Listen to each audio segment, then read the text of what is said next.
আসসালামু আলাইকুম বন্ধুরা, কেমন আছেন আপনারা? আশা করি সবাই ভালো আছেন। আলহামদুলিল্লাহ আমিও ভালো আছি। আবার একটি নতুন ভিডিও নিয়ে আপনাদের সঙ্গে চলে এসেছি মিজানুর রহমান আজারির ওয়াজ। আপনারা যারা যারা মিজানুর রহমান আজারির ওয়াজ শুনতে ভালোবাসেন তারা ফুল ভিডিওটি দেখতে থাকেন, আশা করি ভালো লাগবে। প্রচণ্ড তাপ প্রবাহে পুড়ছে পুরো বাংলাদেশে প্রচণ্ড তাপমাত্রা বেড়ে যাওয়ার কারণে, প্রচণ্ড গরমের কারণে মানুষের মধ্যে একটা নাভিশ্বাস পরিস্থিতি, হিট স্ট্রোক করে ফেলার মতো অবস্থা, অসুস্থ হয়ে যাওয়ার মতো অবস্থা। এবং যাদের সাথে আমরা কথা বলছি তারা প্রত্যেকেই খুব অস্বস্তিতে আছেন, অনেকে অসুস্থ, দোয়া চেয়েছেন। আল্লাহ তাআলা তাদের সবাইকে সুস্থ রাখুন এবং আল্লাহ তাআলার কাছে আমরা কামনা করছি আল্লাহ তাআলা এই তাপ যেন কমিয়ে দেন।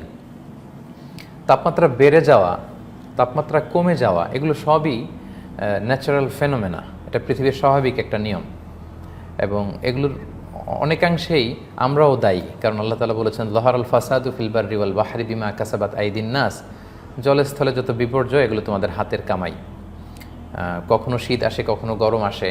আল্লাহ তাআলা শীত গ্রীষ্ম উভয়টার কথাই কোরআনে বলেছেন। আল্লাহ তাআলা বলেছেন, লি ইলাফি কুরাইশ ইলাফিহিম রেহলাতা শীতাই ও সৈফ। শীতা মানে হচ্ছে শীতকাল, আর সৈফ মানে হচ্ছে সামার। অর্থাৎ গরম ঠান্ডা দুটোর কথাই কোরআনে আছে, দুটোই এই পৃথিবীতে থাকে, এটা একটা প্রাকৃতিক ব্যাপার। কিন্তু মাঝে মাঝে আমাদের কারণেই এই পৃথিবী অনেক বেশি ঠান্ডা হয়ে ওঠে, আবার অনেক বেশি গরম উত্তপ্ত হয়ে ওঠে। আমরা যদি দেখি যে আমরা যে পরিমাণে গাছ কাটি, আমরা যে পরিমাণে পাহাড় কাটি, আমরা যে পরিমাণে নদী সাগরগুলোতে ডাম্পিং করি, এগুলোর কারণে এই যে একটা ন্যাচারাল ইকো ব্যালেন্স, এটা নষ্ট হয়ে যাচ্ছে। এবং পরিবেশ বিজ্ঞানীরা বলছে যে ধীরে ধীরে পৃথিবীর তাপমাত্রা এতটাই বাড়ছে যে আমাদের পৃথিবীর দুই প্রান্তে যে মেরু অঞ্চল আছে, ওই আইসবার্গগুলো গলে গলে পৃথিবীর অনেক দেশ দেখা যাবে যে একটা সময় পানির নিচে চলে যাবে এবং গরমের সময় হুট করে প্রচণ্ড গরম পড়বে এবং শীতকালে স্বাভাবিক নিয়মের বাইরে যে প্রচণ্ড শীত পড়বে। এটা কিন্তু আমাদের হাতের কামাই। সো আমরা যেন প্রকৃতির সাথে কোনো বাদাবাজিতে লিপ্ত না হই, আমরা যেন প্রকৃতিকে প্রকৃতির মতো থাকতে দেই, আমরা যেন বেশি বেশি গাছ লাগাই, গাছ না কাটি, আমরা যেন বনাঞ্চলকে নির্মূল না করি, আমরা যেন প্রকৃতির যে স্বাভাবিক ফ্লো এটা যেন ঠিক রাখি। আমাদের নদী, নালা, জলাশয়, সাগর, মহাসাগরগুলো, এগুলোর সাথে যেন এহসানের সাথে আমরা আচরণ করি। তাহলেই প্রকৃতি, আল্লাহ দেয়া এই পৃথিবী, এই বসুন্ধরা সুন্দর থাকবে এবং বাসযোগ্য থাকবে। তো আমরা যদি রাসূল সাল্লাল্লাহু আলাইহি ইসলামের গাইডেন্সের দিকে তাকাই, তাহলে দেখব যে মদিনাতেও মাঝে মাঝে বৃষ্টি যদি কম হতো, রাসূল সাল্লাল্লাহু আলাইহি ইসলাম বৃষ্টির জন্য দোয়া করতেন, স্বস্তির জন্য দোয়া করতেন। রাসূল সাল্লাল্লাহু আলাইহি ইসলাম জুমার খুতবা দিচ্ছিলেন, এক সাহাবী এসে বলেন, ইয়া রাসূলুল্লাহ, বৃষ্টি নেই, মাটি ফেটে চৌচির, আমাদের জীবজন্তুগুলো মরে যাওয়ার অবস্থা, আমরা কী করবো? রাসূল সাল্লাল্লাহু আলাইহি ইসলাম জুমার খুতবার নিরবিচ্ছিন্নতাকে ভঙ্গ করে দুহাত উঁচু করে দোয়া করা শুরু করে দিলেন। আল্লাহুম্মা আগিথনা, আল্লাহুম্মা আগিথনা, আল্লাহুম্মা আগিথনা। অর্থাৎ, হে আল্লাহ, আপনি বৃষ্টি দিয়ে আমাদেরকে সাহায্য করুন। হে আল্লাহ, আপনি বারিধারা দিয়ে আমাদেরকে সাহায্য করুন। হে আল্লাহ, আকাশ থেকে আপনি বর্ষণ করে আমাদেরকে সাহায্য করুন। বৃষ্টি না হলে অনাবৃষ্টির সময় রাসূল সাল্লাল্লাহু আলাইহি ওয়াসাল্লাম আরও একটি দোয়া পড়তেন। তিনি পড়তেন, আল্লাহুম্মা আসকিনা গাইসান মুগীসান মারিআন মুরিআন নাফিআন গায়রা দার আজিলান গায়রা আজিল।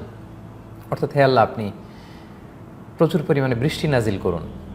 আপনি এই বৃষ্টির মাধ্যমে আমাদের এই জমিনকে ফার্টাইল করুন, উর্বর করুন, যাতে করে বৃষ্টি দিয়ে তৃণলতা, গাছপালা জন্মায়, আমাদের গবাদি পশুগুলোর উপকার হয়, আমাদের উপকার হয়। এবং নাফিআন গায়রা দার, এমন বৃষ্টি যেটা আমাদের কল্যাণে আসে, অকল্যাণ না হয়, ক্ষতি না হয়, কোনো ধরনের হার্ম যাতে আমাদের না হয়। আজিলান গায়রা আজিল, আল্লাহ ডিলে না করে এখনই আপনি বারিধারা বর্ষণ করুন, এখনই বৃষ্টি নাজিল করুন। এভাবে চমৎকার দোয়া কিন্তু রাসূল সাল্লাল্লাহু আলাইহি ওয়াসাল্লাম করেছেন। এবং যখন বৃষ্টি নামতো, আল্লাহ রাসূল সাল্লাল্লাহু আলাইহি ওয়াসাল্লাম ইনদামা রাআল মাতারা ক্বাল, বৃষ্টি দেখলে তিনি পড়তেন, আল্লাহুম্মা সাইয়্যিবান নাফিআ। হে আল্লাহ, এই বৃষ্টিটা আমাদের জন্য কল্যাণকর করুন। কারণ কোনো বৃষ্টি দিয়েও কিন্তু আল্লাহ তাআলা মানুষকে ধ্বংস করেছেন। নূহ আলাইহিস সালামের সময় শাস্তিটা ছিল কিন্তু বৃষ্টি, প্রচণ্ড রেইনফলের মাধ্যমে ফ্লাড হয়েছে, শাস্তি ছিল এটা। আকাশে বিদ্যুৎ চমকালে রাসূল সাল্লাল্লাহু আলাইহি ওয়াসাল্লাম অস্থির হয়ে পড়তেন, ঘর থেকে বেরোতেন, আবার ঢুকতেন। আম্মা জান আয়েশা রাদিয়াল্লাহু তাআলা আনহা জিজ্ঞেস করতেন, ইয়া রাসূলুল্লাহ, আপনি তো বিচলিত কেন? রাসূল সাল্লাল্লাহু আলাইহি ওয়াসাল্লাম বলতেন যে, আমি জানি না আকাশের এই মেঘমালাকে আমাদের জন্য কল্যাণকর বৃষ্টি আনবে, নাকি প্রচণ্ড থান্ডার, বজ্রপাত, শিলাবৃষ্টি এবং অতিবৃষ্টি দিয়ে ফ্লাড হয়ে মদিনাটা শেষ হয়ে যাবে আমাদের পাপের কারণে। তো রাসূল সাল্লাল্লাহু আলাইহি ওয়াসাল্লাম কিন্তু এভাবে রিঅ্যাকশন দেখাতেন। তো সম্মানিত শুধু আমরা যেন বৃষ্টির জন্য দোয়া করি। রাসূল সাল্লাল্লাহু আলাইহি ওয়াসাল্লাম সাহাবাদেরকে নিয়ে বৃষ্টির জন্য দোয়া করেছেন। আমাদের বাংলাদেশে বিভিন্ন জায়গায় বৃষ্টির জন্য দোয়া হচ্ছে, এটা একটি হারিয়ে যাওয়া সুন্নাহ। আমাদের উচিত সলাতুল ইস্তিসকা আদায় করা এবং আল্লাহর কাছে ফিরে আসা। বেসিকলি এই সলাতুল ইস্তিসকার মধ্য দিয়ে এটাই প্রমাণ করা হয় যে আল্লাহ, আমরা নিরুপায়, আমরা সবসময় তোমার দিকেই ফিরে আসি। আমরা পাপ থেকে, অন্যায় থেকে, অপরাধ থেকে আমরা রিয়েলাইজেশন করে আমরা ফিরে আসছি, প্রায়শ্চিত্ত করে আমরা ফিরে আসছি, আমরা অনুতপ্ত হয়ে তোমার দিকে ফিরে আসছি। এই ফিরে আসাটা, এই আকুতিটা, এই কাকুতিটা আল্লাহ তাআলা দেখতে বড্ড পছন্দ করেন। তো যাদের সুযোগ হয় আমরা যেন সূরাতুল ইস্তিসকা পড়ি এবং এই দোয়াগুলো যেন করি।